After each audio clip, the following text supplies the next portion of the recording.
Perdão, irmãos. Eu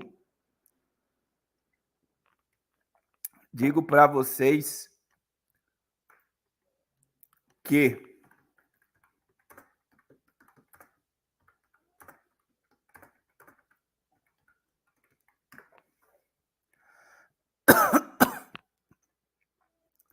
nós estamos com uma anomalia gigantesca na Terra. Então, olha só. A gente vai ter calor em Santa Catarina e tudo isso afeta o agro, né?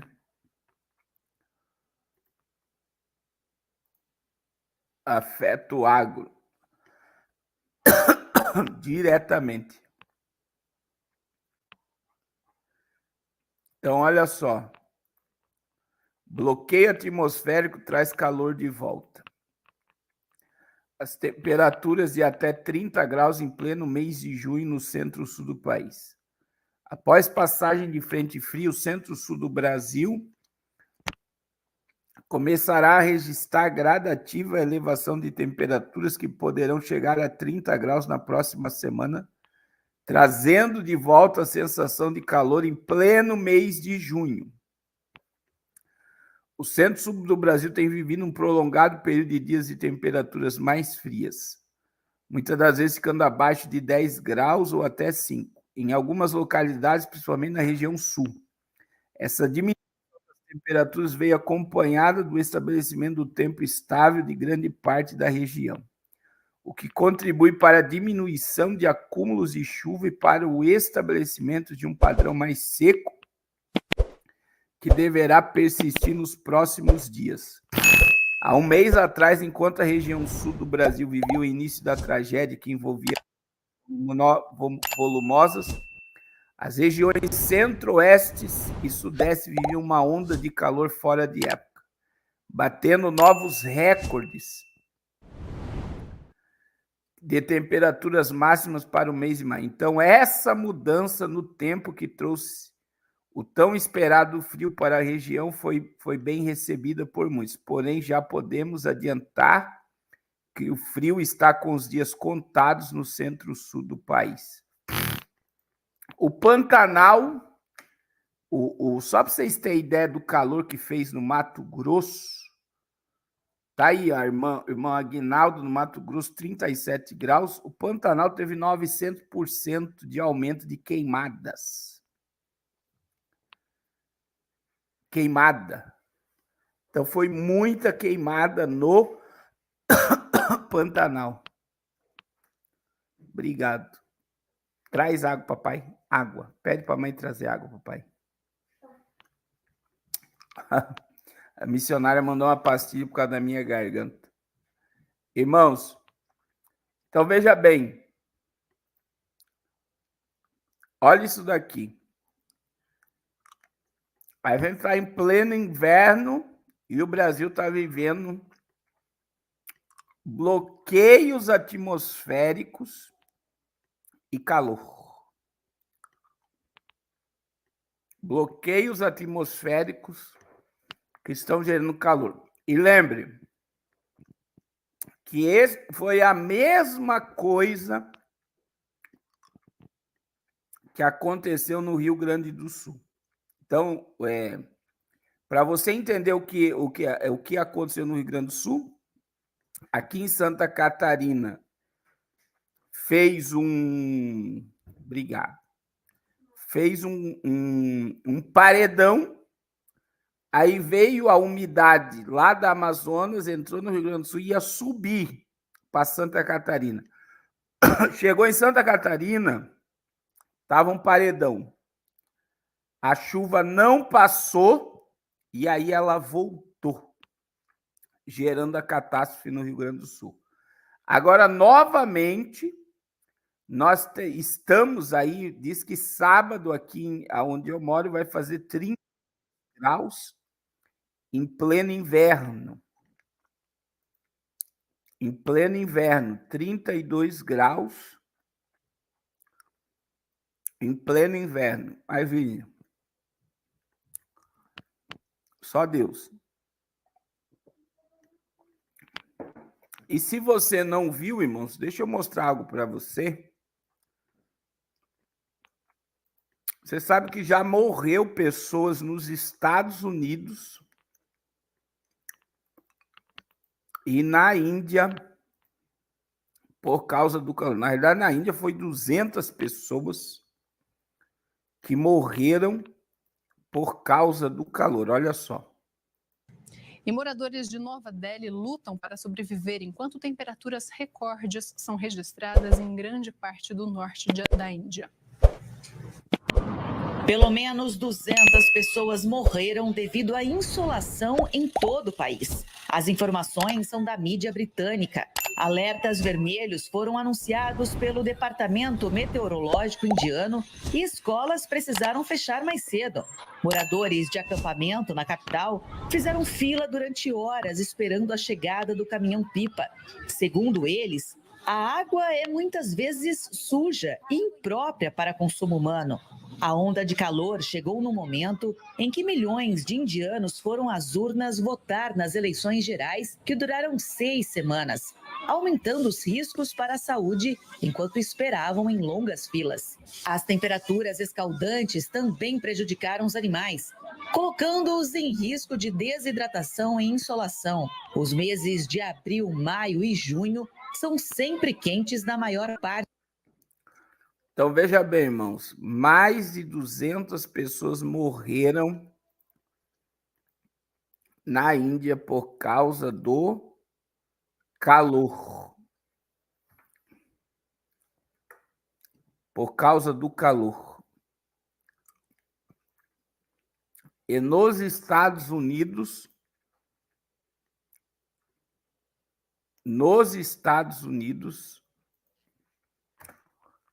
dizem que pelo menos 30 pessoas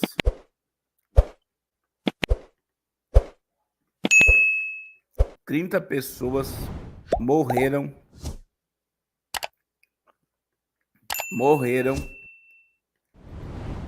e olha aí, onda de calor, extremo sufoco oeste dos Estados Unidos, a cidade de Las Vegas registra 44 graus. Especialistas acreditam que as temperaturas altas antes da chegada do verão podem ser um prenúncio de uma estação sufocante. O calor extremo no oeste dos Estados Unidos atingirá seu pior pico. Isso foi semana passada. Sufocando. No momento em que a ONU alerta que o planeta está cada vez mais sujeito a um superaquecimento, na cidade de Las Vegas foram registrados 44 graus. Na região desértica do Vale da Morte, os termômetros registraram 49 graus. Segundo os cientistas, as repetidas ondas de calor são um sinal inequívoco do aquecimento global.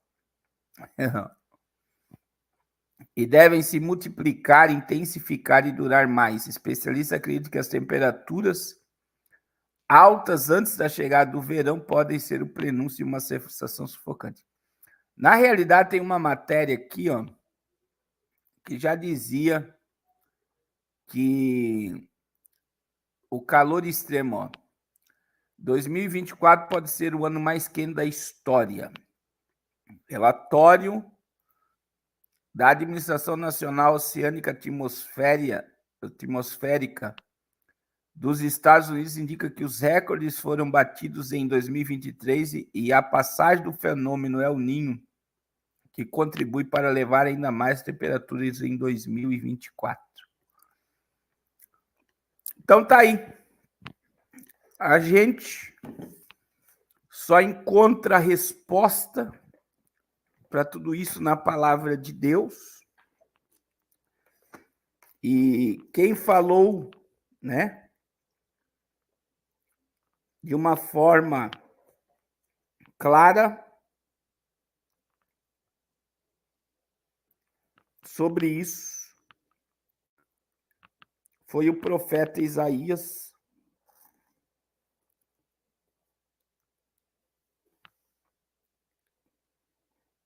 que disse, né,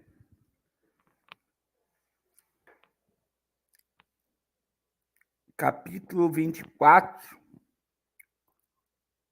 versículo 20. De todo cambaleará a terra como um ébrio, e será movida e removida como a choça da noite, e a sua transgressão se agrava sobre ela, cairá e nunca mais se levantará. Então, o profeta também falou da maldição da terra. Capítulo 24, versículo 6. Por isso, a maldição tem consumido a terra e os que habitam nela são desolados, e por isso são queimados os moradores da terra e poucos se restam.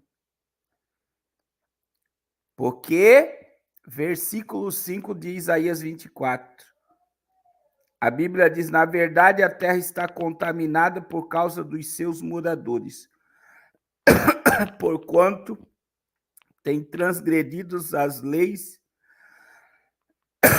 e mudado o estatuto e quebrado a aliança eterna. Irmãos, o nível de perversidade, de malignidade, de pecado tem se multiplicado de uma forma assombrosa diante dos nossos olhos. E eu vou dizer para vocês, nós estamos vendo, né, diante dos nossos olhos, já o começo da colheita. É uma mudança comportamental que nós estamos vivendo, que ela chega a ser assustadora. Deus abençoe pastor Carlos Vieira.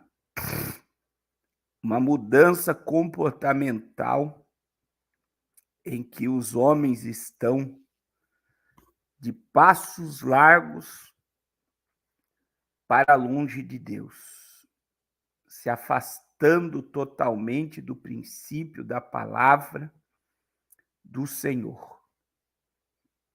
E eu digo para vocês, né, que a gente está vivendo um tempo em que não há mais justiça pela verdade, né? Ontem ainda eu estava vendo que o Pablo Marçal, né, que vai ser candidato a prefeito aí de São Paulo, foi ameaçado de morte. Ele disse que ia contratar o esquadrão que matou o Lázaro, né, aquele assassino Lázaro, para proteger ele e a sua família. Então, qualquer coisa que assombra esse sistema, eles matam, eles ameaçam, eles silenciam, eles colocam de lado, eles internam como louco. E eu digo para vocês que, por exemplo, a gente teve a Assembleia Legislativa do Paraná invadida pelo povo da esquerda. A mídia não falou nada. Foi a mesma coisa que aconteceu em Brasília. Só que, como foi pessoas aliadas ao governo, eles podem entrar em qualquer Assembleia Legislativa e quebrar tudo, porque eles são os guardiões da democracia. Então, imagine, a Assembleia Legislativa do Paraná foi invadida pela esquerda, foi depredada pela esquerda, e os deputados ficaram presos dentro da Assembleia Legislativa e não puderam fazer nada. E cadê a mídia? Acabou. Ninguém falou mais nada. Cadê Elon Musk, que era o guardião da verdade do Brasil, da liberdade de expressão do Brasil? Ninguém falou mais nada. E o Twitter continua funcionando, eu acredito que nem multa Elon Musk levou. Então, assim, a gente está vendo diante dos nossos olhos o totalitarismo vindo de uma forma assombrosa, leis que destroem a família tradicional, destroem o princípio e que vai se levantar contra tudo que se chama a Deus e se adora. Irmãos, isso é a operação do anticristo na terra. É o espírito do anticristo que está se levantando contra a igreja verdadeira. É por isso, antes de eu continuar, eu lembrei aqui agora, irmãos, domingo nós vamos começar o jejum. Domingo nós vamos começar o jejum. E o nosso jejum vai ser de uma semana. E você não pode ficar de fora do jejum. O jejum é o que nos leva, né? Todo mês aí para perto do propósito. E o tema do nosso jejum hoje é que começa domingo, 6 horas da manhã. É Joel 2,12. Declara o Senhor: voltem-se para mim de todo o coração, jejum, lamento e pranto. Deus colocou esse texto no meu coração. Voltem-se para mim. Voltem-se para mim de todo o coração, com jejum, lamento e pranto. Esse é o tempo, irmãos. Então, por isso eu já quero que você coloque teu relógio para despertar 6 horas da manhã. 6 horas da manhã, domingo. Nós vamos fazer uma semana de jejum e vamos nos humilhar debaixo da potente mão de Deus. Irmãos, esse é o tempo de discernimento espiritual. Como nós estamos precisando discernir as coisas espiritualmente. Como nós estamos precisando discernir as coisas. As pessoas que têm discernimento não serão facilmente enganadas.